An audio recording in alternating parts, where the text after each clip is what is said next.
So I had just gone live, but for some reason I started hearing an echo of what I was saying. So hopefully this works out. Today marks 180 years since the martyrdom of the prophet Joseph Smith. Last year I did a video and I put it up in the community section on my YouTube channel. And it's on my Facebook. And we have a Facebook group as well called the Haystack.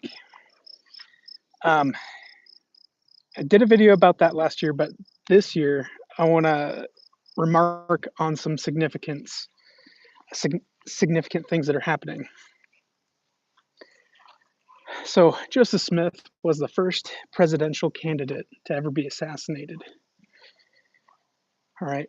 And then it was shortly after that, we have President Abraham Lincoln, who's actually assassinated. Why is that significant?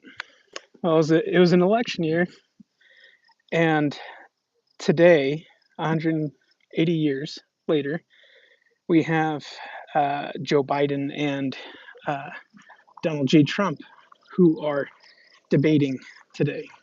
They're supposedly meeting and debating. That should be fun. It should be really fun.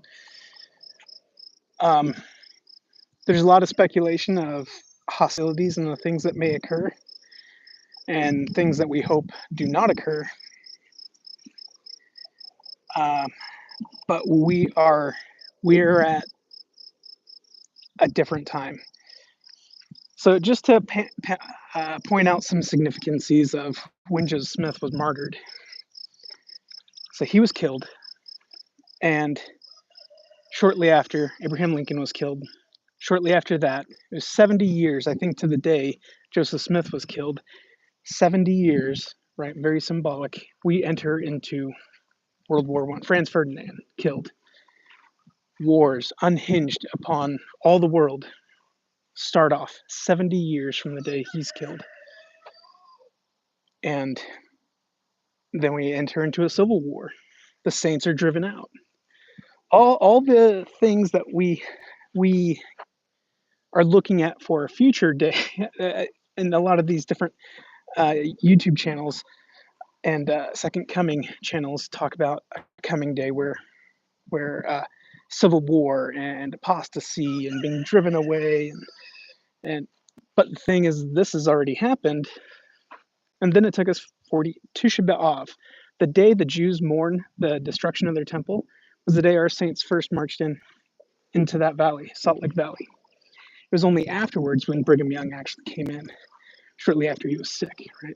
And he says, "Oh, this is the place." So very symbolic. Then 40 years of construction for the temple, right? Now we're seeing this pattern 180 years later. We've already gone through the First World War, a civil war, the Civil War, then the First World War, and a Second World War. And we've been in Cold Wars and all types of puppet warfare. And now everything, huge tensions all around. Now, I'm not sure if you've seen it, but Word Radio interviews somebody who talks about the political context of Joseph Smith during his day, and that his assassination, it was a political assassination. There's precedence to that. And here we are kind of walking into a very similar thing. Now, what does this have to do with the saints today? Well, many of you know this. 2 years ago, until recently, I worked for the Idaho Republican GOP and served there as a delegate and a state youth committeeman. What had happened 2 years ago is we had a national delegate who votes nationally on behalf of the Idaho GOP, who loved position, loved rubbing shoulders with important people. Thing is his work took him out of state, where he had to develop residency out of state. And In order for him to maintain his position, he needed to maintain residency in this state.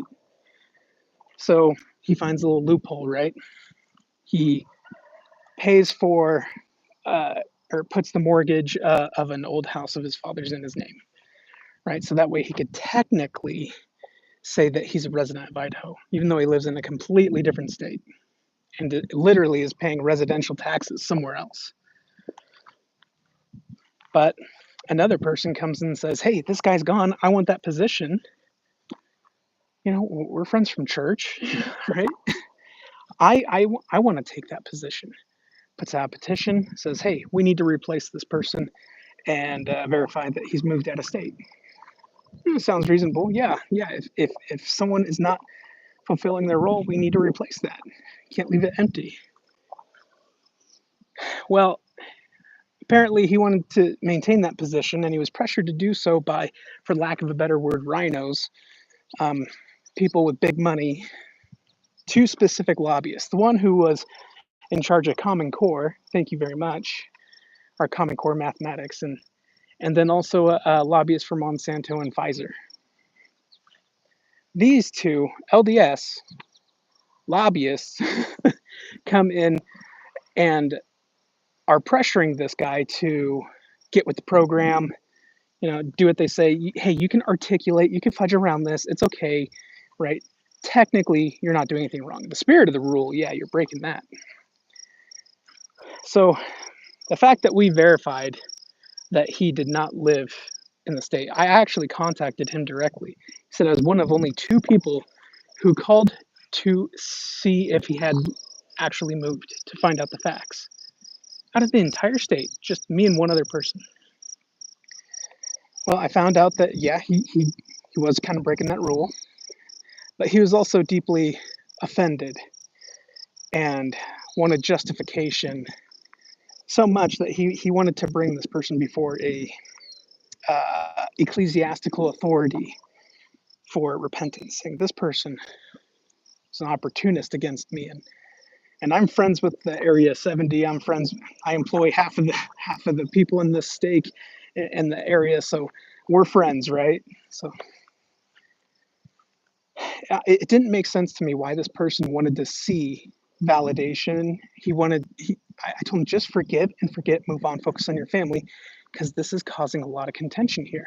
You have people who are legitimately saying that who are saying that we are doxing his family.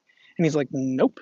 And I said, well, this is what people are saying. And it's causing huge contention because I've proved that is not the case, you know, with records, evidence, all that stuff. But these guys are lobbyists. So you would think because they're LDS, Christian, Judeo-Christian values, right? Nope, no, their political ambitions, they're former chairman for the Republican GOP here, right? So they love power, they love position. They can't stand not having it and not being part of it. They're trying to retake control. So much so that this year they funneled over $100,000 to purchase their own candidates for precinct committee men and women who would then in turn vote for them to be in a higher position. They're literally buying votes. Sorry, I'm not sure if the wind is hitting the microphone too much.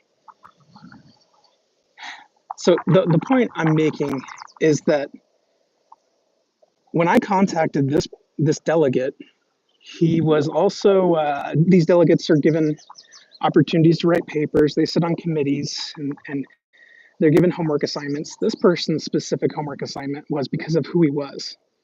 He was LDS. He was a CEO. He's in Utah and Idaho, right here. Very influential. So, hi from Germany, Rattlesnake. All right. This person is very influential. So his job he was given was to write a dissertation or a paper on why members of the Church of Jesus Christ of Latter-day Saints who support Trump and people like Trump, specifically Trump, why they equate to domestic terrorism. Now, here's the thing. I was a state trooper. I had training from the FBI about domestic terrorism and just counterterrorism in general. They told me the number one threat was white males with constitutional beliefs. That was the number one threat in 2019. And then, yeah, I disagreed. That made me very unpopular very fast. Um, so here's the thing is, if you get this very influential person who goes with the flow because he wants to maintain position and get position and feel important, because that's what he values is importance and associations with important people. If you could get him to say that members of the Church of Jesus Christ of Latter-day Saints, whoever supported Trump, were domestic terror, are a threat to democracy, then they could get a lot of people on board with that, because they already had January 6th, where they already set a precedent for political assassinations, political arrests, and holding people for political reasons, right?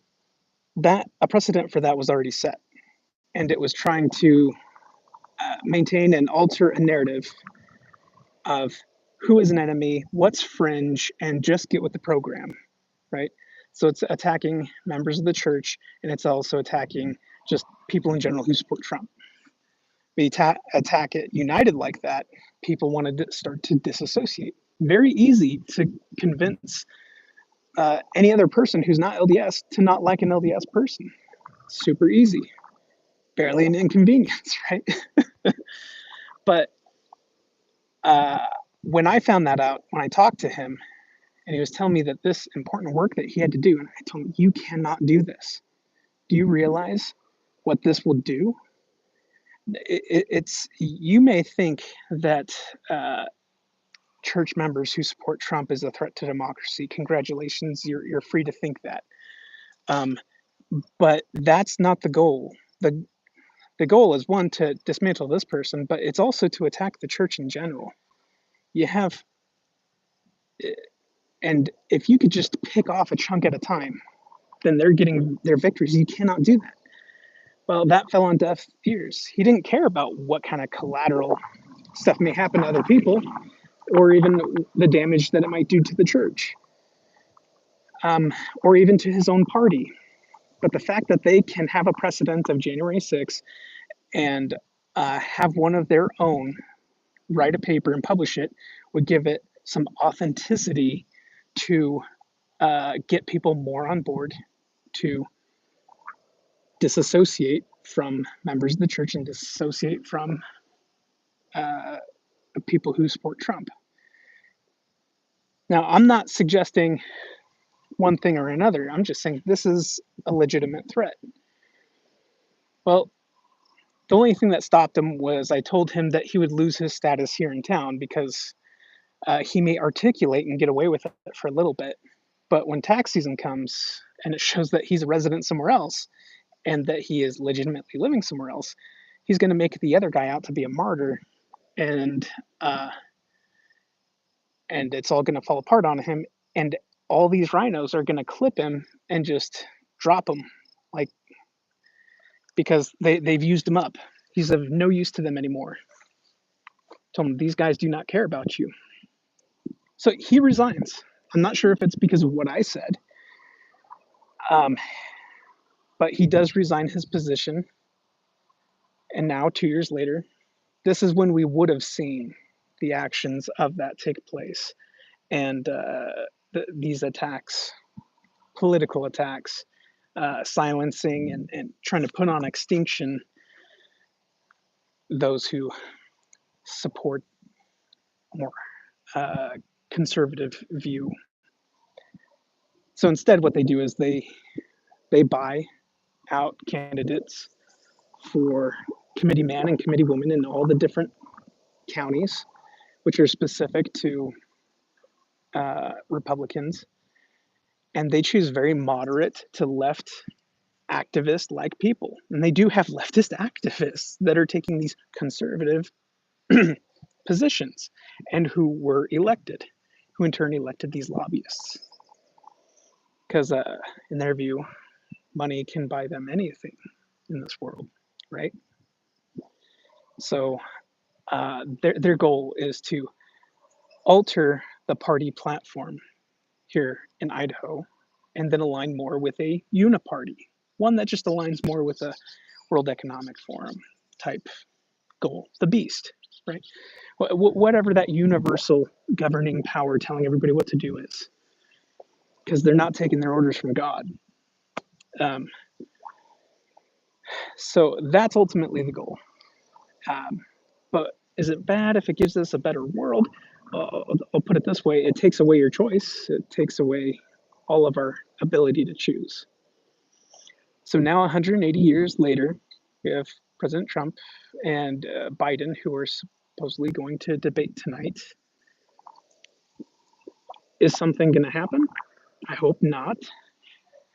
Are we expecting something to happen? When you look at the Ezra Eagle thing, if you're a believer of that, then yeah, something is bound to happen. And I think it's something to keep our eye on, but not put our whole testimony into, right? So, but what's the pattern here?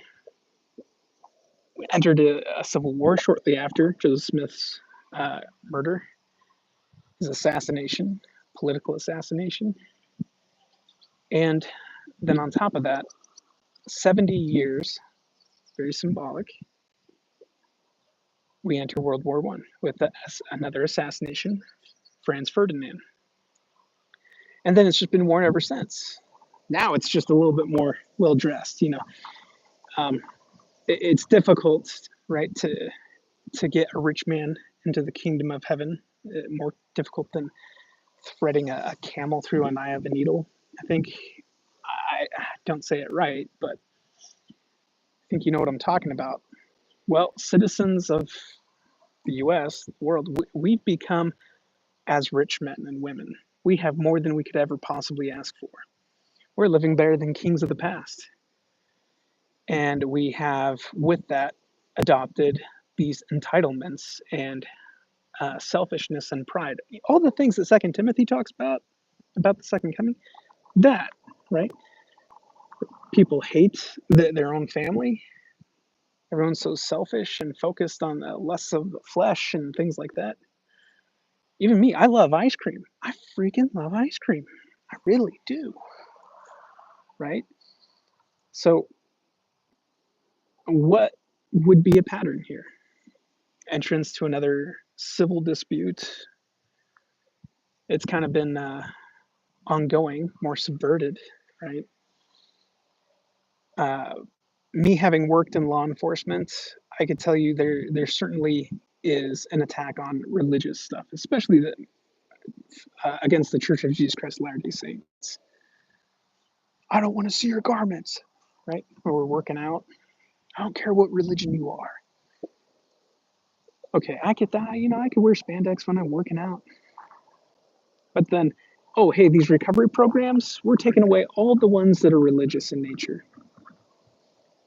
Hi from Michigan. Hi. So they're taking away Judeo-Christian value things. There was a program called the North Star. The CEO came in and I talked to him for a little bit. A recovery program. And me, as a parole agent, I was also in charge of. I handled more specialty cases and programs than any other officer in the state. So I did mental health, drug abuse, sex offender, all that stuff, plus your regular people. If you count a murderer as a regular person, I had a murderer. She said she had a vision that she had to kill somebody. So her husband, it's ridiculous. She's better now. She's in a live-in facility, but she says she's contained. But they're taking away all the religious things. They're getting rid of honest people. I got lectured. I got in trouble because I did not adopt the woke ideology of transgenderism. Somebody said that their son was a daughter, and I just said, okay, so your son talked not overtly, and I was very, very professional about it. I just wasn't going to feed into delusions. And this is something you're trained in not feeding into delusions, right? But when it gets political in nature, then they feed into delusions. I was accused of being political because when COVID happened, everyone was wearing masks. It was mandatory for me to wear a mask. I bought a Mandalorian helmet and I wore that. I thought it was awesome. I said, you can't do that. You can't go arresting people wearing that. That's ridiculous. I'm like, it's no more ridiculous than wearing these masks. But that's how I get in trouble. My mouth gets me in trouble. My humor gets me in trouble. Right? We're on a Zoom call with my supervisors, and they're talking about examples of what not to do. I'm like, oh, I got this. I know exactly what not to do. Here we go. Let me tell you what not to do. Do a role play. And talking with a female, helping her kind of get back on her feet out of prison and look for a job. Say, hey, have you ever considered, but she's also relapsing a lot. So that's the scenario. I'll tell you what not to do. Here we go. And I said, have you considered a career in archaeology? Because you're so good at digging up the past. So I thought that was hilarious. Again, it depends on how supervisor. They'll go and have drinks with their subordinates and do ridiculous things, and they'll cheat on their spouses, but you can't make jokes. Can't make jokes. Especially when you see them cheating on their spouse and you say, aren't you married? Oh, big no, can't do that. Anyways, back to the point. Burning on the tree. Mitiga, twin sister, simply enjoy your channel. I hope as children of light, I was born. Yeah, I'm not transgender, but that gets attached to me. All right. Yeah. So I see where you're coming from. And yeah, I haven't met you yet, but I've heard he had a twin. So good to meet you. Thanks for following the channel. So I'm wondering what is going to result from tonight's debate, if there is a debate. And Christian Homestead mentioned an asteroid. Was it an asteroid that's a near Earth asteroid that's coming by tonight, very close. No risk of hitting us or anything, but he mentioned it if there'd be some symbolism there. Well, I definitely anticipate things ramping up. I do think there is pattern in all things. There is dangers within the church. 2 years ago, maybe if I made the phone call, maybe if I didn't make that phone call. I'm not sure. Would he still have resigned? Maybe. Did my phone call have anything to do with it? Convincing him not to do that, and thus taking a little bit more ammo out of a government weapon against citizens? Maybe. Makes me feel good if I tell myself I did, but probably not. Probably would have resigned anyways because of the nature of how difficult things were becoming. But there certainly is a deliberate intention to harm people who are supportive of Orange Man and people who are members of the Church of Jesus Christ of Latter-day Saints. And that's only the tip of the iceberg. Because once you knock out them, us, and our money, all that, and break us up, then it leaves all the other Christian churches open as targets for the government and to say, no, you must speak as we do. It's like Shulgi, Shulgi of Dynasty 3, who finished the tower in Babel was around 2000 BC, and he implemented bureaucracy on the highest level ever to that point, to that day. And that's kind of what we're looking at today. That's the nature of things. We have this freedom of speech, but do we really? Uh, you have to speak according to what the government tells you. Troy, has there ever been a time when we have had a presidential debate and neither of the candidates win the election? Not that I know of. At the same time, it'd be nice if Jesus would come back. At the same time, are we ready for it? We wish for it. We hope for it all the time. But uh, I ask myself, am I ready? Because I used to be as cool as a cucumber, and then I had kids, and then I'm like, oh my gosh, I am mad all the time with all the squeakiness and fighting and everything. And so I'm like, okay, I just read, you know, don't be angry, don't be quick. I'm like, okay, that's another subject. I wanted to talk about anger on a live stream soon, and maybe I'll touch onto that right now about anger, because I thought, man, I'm not an angry person, but I realized that aspect of life that I was looking at. Like when you go through an academy, a stress academy, anything like that, military, you are submitted to the will of your uh, superior officer and to the training.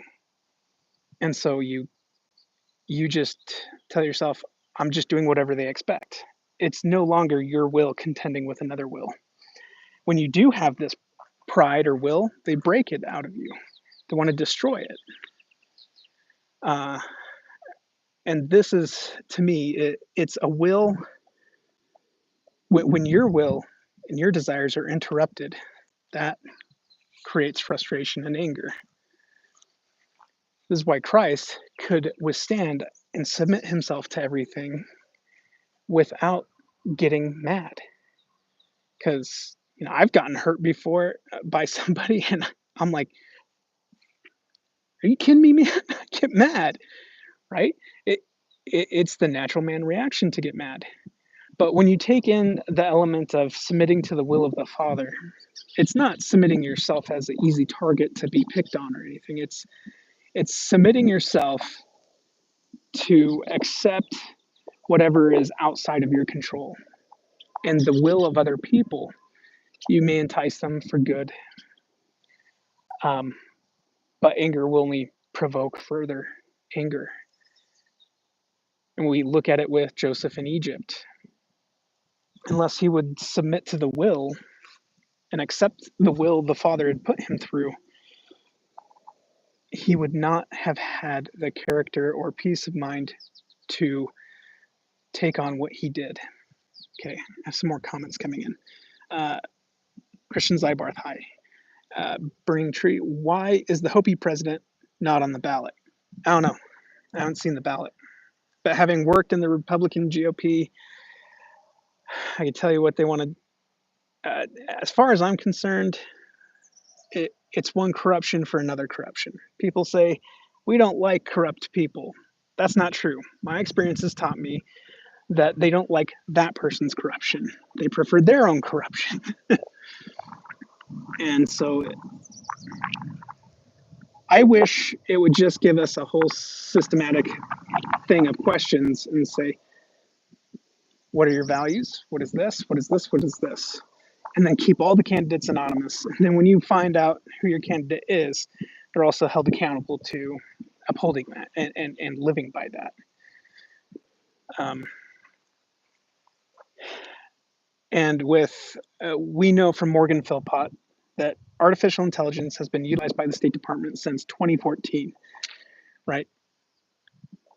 My concern, and I saw this in our election, I was running for sheriff and I lost, but I was going through some of the questionnaires and I noticed the responses on a couple of these, and it looked very, very generic. It looked like something that AI would feed you.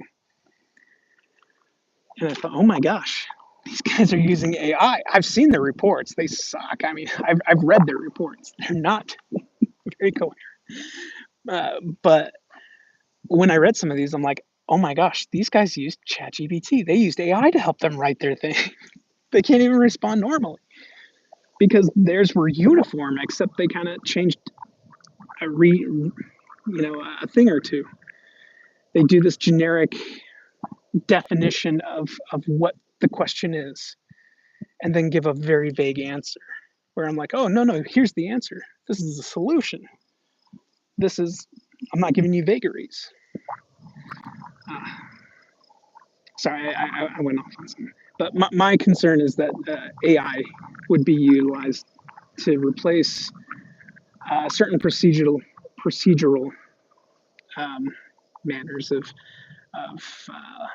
law and carrying out the law, enforcement, judicial elements. And it will be said, well, this is an unbiased thing. This is how, going back to Troy's question, how we can end up having an election, but then not get the candidate is, what if they surrender everything over to AI and say it's objective, right? According to the algorithm that we feed it, right?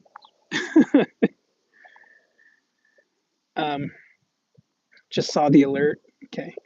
Why does Native American not have a candidate? I think they should. In fact, one of the things, if you followed my channel, a couple of things I've said throughout my channel is about the influence of how Native American government was one of the most fundamental things in the structure of our government. And that there is a promise associated with the people in this land. So they need to be strictly involved with everything that's going on. Yeah. Yes, there can be issues with DNA. Let's get a Native American president. That'd be awesome. Both parties have issues. Yes, they do. Byro Kinsman looks nice down there in Oneida. We did have Native American VP once, and he was a Republican. Yeah. Celinda Harold. Hi from Louisiana. You know what? We're thinking about moving to Tennessee next year. We looked at North Carolina, now we're looking at Tennessee, the eastern side, near the Appalachians, as they say. I really appreciate and love your videos. I pray there is no civil unrest. I'm so tired of the evil that exists today, the hatred, the corruption. I pray daily for peace. Yes. And when the scriptures speak of overcoming the world and finding rest, I remember hearing that and I'm going, but did Jesus have young children? I think overcoming and finding rest doesn't necessarily mean that all your problems are stripped from you. It simply means you are made an overcomer of these things like Christ. He submitted himself to the worst of everything. Yet he was the one who overcame. And so I think it's very similar to us today. I was talking with Jared Davies on Christian Homestead the other day, called him up. And then he was doing a video on the city of Enoch. And that really made me reflect. And there's some thought of, well, what happened with the city of Enoch? Was it buildings and structures taken up into heaven, or was it just the people? And My understanding of how this is, because people look at that as like what will happen for a rapture of the second coming, right? I don't think, I personally have no reason to think that there's a rapture where we get to escape the hardships. I mean, we've lived like kings. Everything's really nice here. Everything's been awesome for us. But for some reason, we're going to get spared all the hardships and difficulties that we also perpetuated and created. I don't know. I, I, I I think we have to learn to overcome, which means not giving into the cares of the world, valuing our, being confident in our covenants, which means that as we live our covenants, no matter what happens to us upon this earth, one way or another, we all die. Um, and at the morning of the first resurrection, whether we lived or died or wherever we are, we get to be part of that resurrection. Um, and so I just hope that we can raise our posterity and our youth today, and us ourselves, be morally and emotionally strong to withstand difficulties, to have composure. Um, I think that's what's needed more than anything right now, is our, to be close with our Father in heaven. Because I do think that many things will be revealed to us, and things are being revealed to us. And this is a sifting that we've been warned about the entire time. Um, so I believe very strongly that we must learn to endure hardship.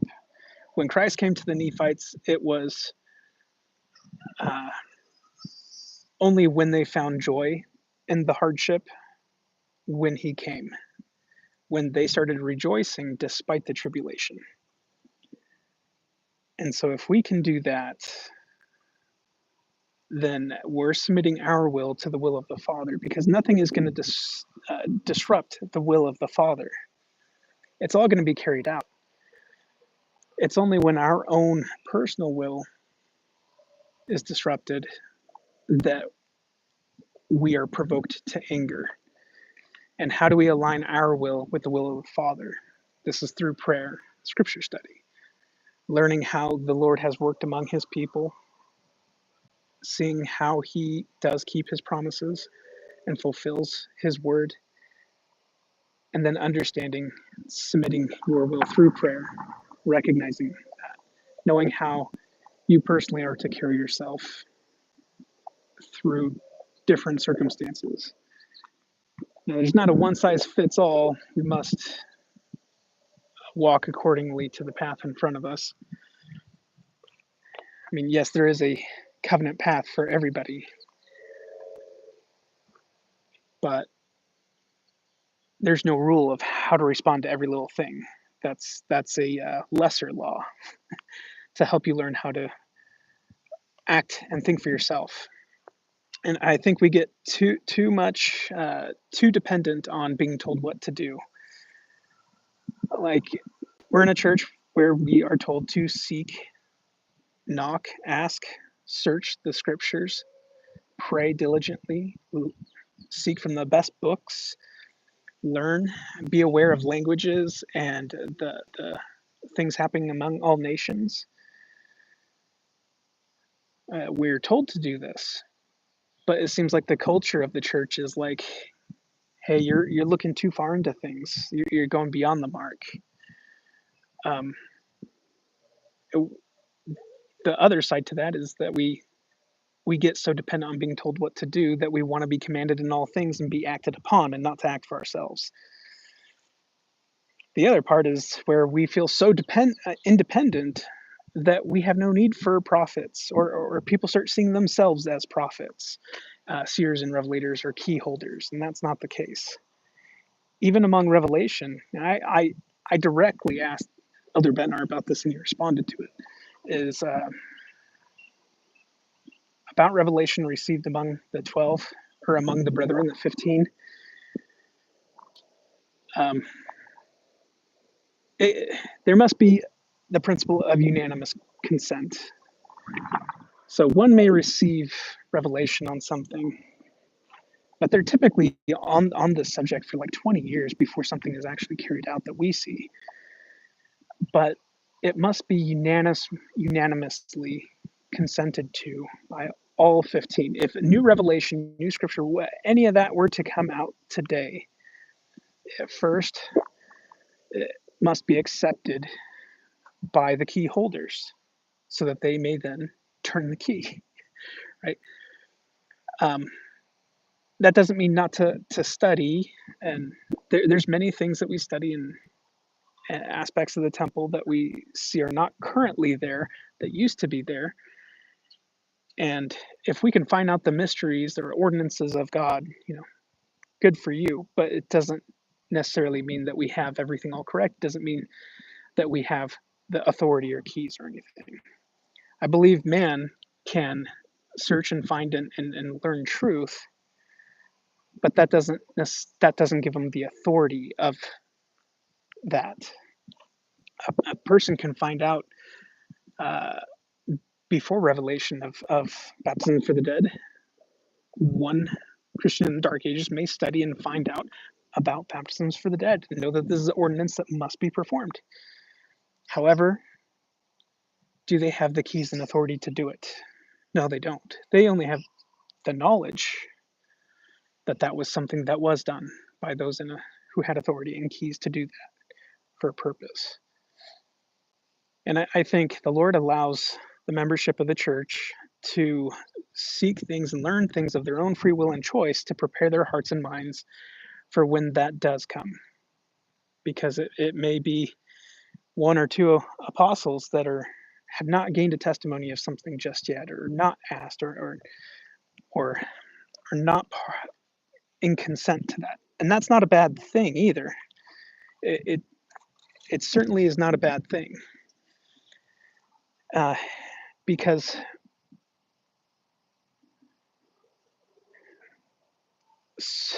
for things to come out to us, it must be accepted by all 15 unanimously, not without reason. And that's all in the Lord's own due time.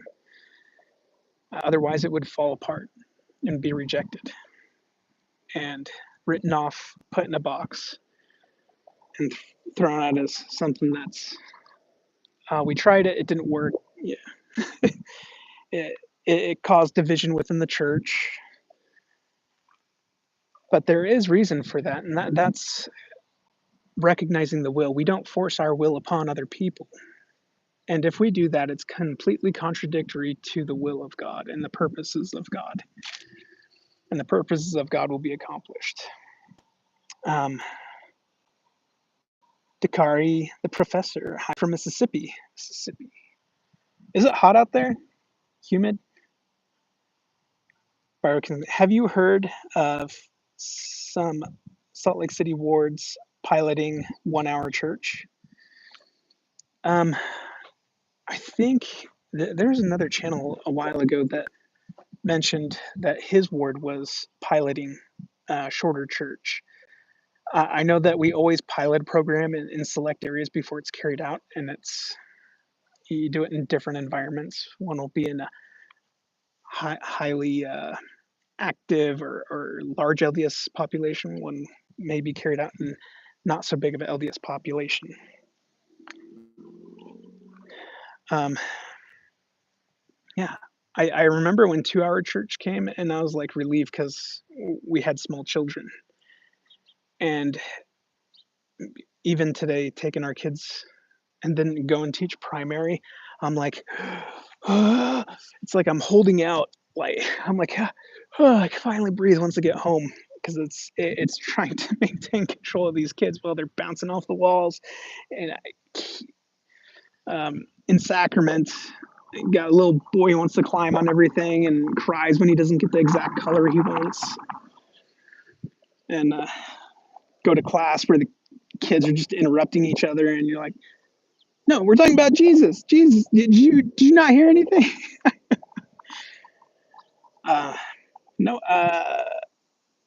Christian Zybarth, I've heard that 15-minute sacrament meeting was considered, then 1 hour of other meetings.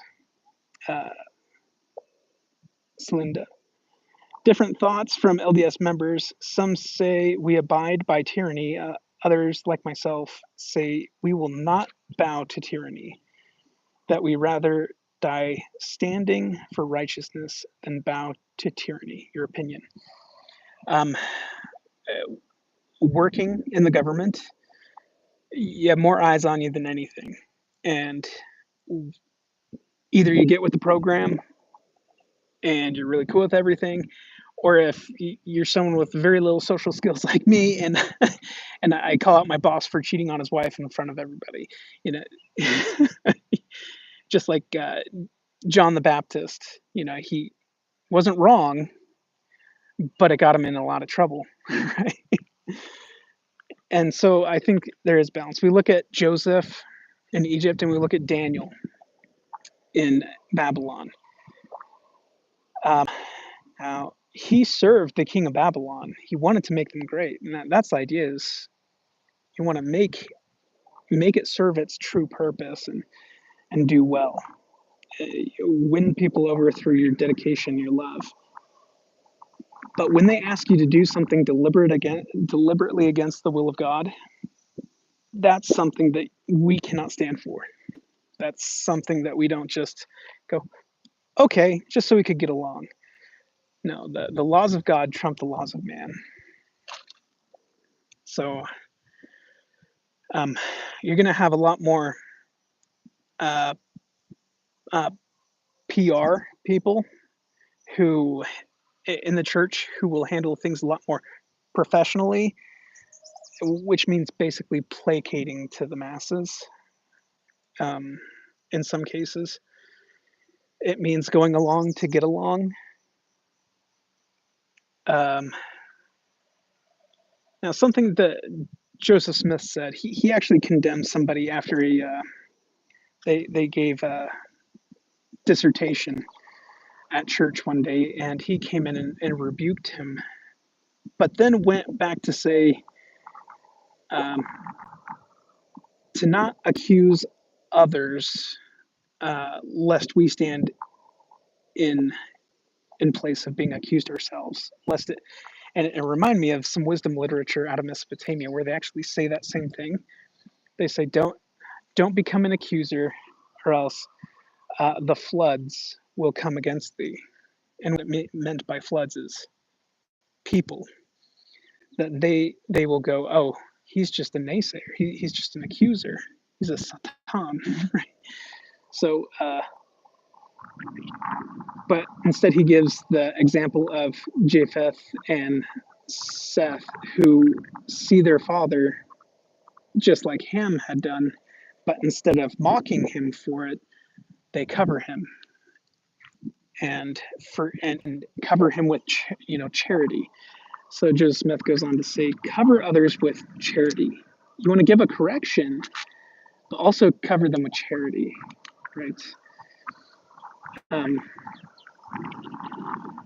so I think that when it comes to disagreements, you want to say, I'll do everything I can to uphold and serve in this field or in this program. But if you ask me uh, to kill the firstborn of every Israelite, I'm not going to do that, right? So I draw the line there. Right? Should draw a line a lot earlier. So things like abortion, we don't need to be sacrificing children for a better life for ourselves, or because we want the earth to magically change the way we want it, and somehow abortion will alter the climate. Who thinks like that? Pagans. Like, I think our righteousness and wickedness is um, reflected upon the earth. Byro. To me, the Book of Mormon teaches that there are times to fight and times to be still. Yes. Um, the Lord, when he called Zion's camp, those people needed to be willing. They need to have the tools and simply go. What happens? Lots of tribulation. Water goes bad. Things are difficult. People are getting sick. Everything's awful. Then the battle is just outside, and they huddle up in the church. But then Joseph Smith says, no, the Lord will fight this battle for us. Storm comes in. Some people walk away and they're upset that they got all built up, ready to fight, and they never got to fight. Well, the Lord was building up his army. Now, the Lord doesn't need to build up armies of men like the way men have armies. He's building up an army of God. This is where he calls his leaders, those who were engaged, who did not speak evil against the prophet or against the Lord, who were not lusting after blood and lusting after contention against others. It was those who maintained their composure and trusted the Lord and trusted his prophet. So these are the times that we are still, but we must always be prepared to be called upon, my opinion. The fact that we have the Second Amendment is the only thing that hopefully we never have to use it. But the fact that we have it available to us has been a protection for us from our own government. So they've had to take more manipulative, subtle directions to poison us by degrees, like Satan. They've become a lot more patient. So, um, yeah, times to fight and times to be still. I'll tell you what, if somebody's going to come and harm my family, I'm not going to I'm not going to be still. It's those immediate things. The Book of Mormon teaches when people go out and fight, they end up getting destroyed, but it's the ones who stay home and defend. So you stand on holy ground. You don't depart the covenant path to go and fight and justify a fight just to come back and say, I want to get back on this covenant path. You're no longer compatible. You have to go right back to the beginning. At what point do we tell ourselves it's okay to do things that are against the covenant path? Yeah.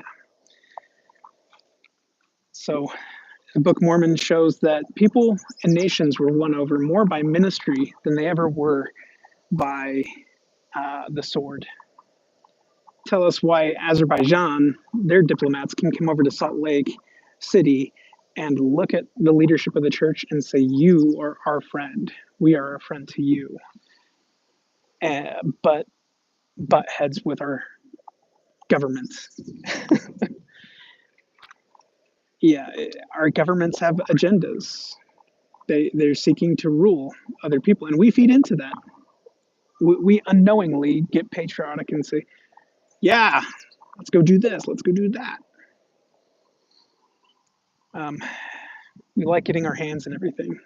All the same dangers and things that our CIA documents have shown us to be harmful to society are things that we subtly implement in other nations for revolutions and change things to be the way we want them. That's wrong. But that's literally happening to us today against its own citizens. There's a precedent of this happening against our own citizens. We've known about it since the 50s that this has been going on, yet we just go on by, think nothing of it, and say, as the Jews have done, oh, how's the temple going to be built up? A long tradition of how are you going to get the Dome of the Rock? Oh, that's God's problem. And in a way, yeah, the Lord is going to do His work. Um, so always be prepared, but don't depart the covenant path. Ministry wins over more and changes nations more than the sword. So I think that is what's needed. And because that's what's needed, that's going to be what is attacked. It's going to be attacked by our own people. Earlier in the video, I mentioned how we had these well-to-do LDS lobbyists using their power and position because they're buddy-buddy with area authorities and local authorities. So what are our top authorities hearing about them? Oh, they're great. Oh yeah, they suggest this. Well, I guess we'll do that. Because as President Nelson said, a good revelation comes from good information. Well, we need to have good information. And I think that's deliberately why we have leaders who disagree so widely on things. Because if they could come together, one in Christ, even when they're so divided among things in the world, then that is something that will maintain. That will be something that will sustain us and help us be one in Christ. So there's purpose in all of it. I believe that. But I think that means that we just be honest but not judgmental, right? Cover others in charity as best we can. And I'm still learning that. We're all still learning it. Anyways, I got to get back inside. But thank you. This will be an interesting day. History in the making, right? I think President Holland was talking about sometimes we're so close to history that we don't even realize that we're in it.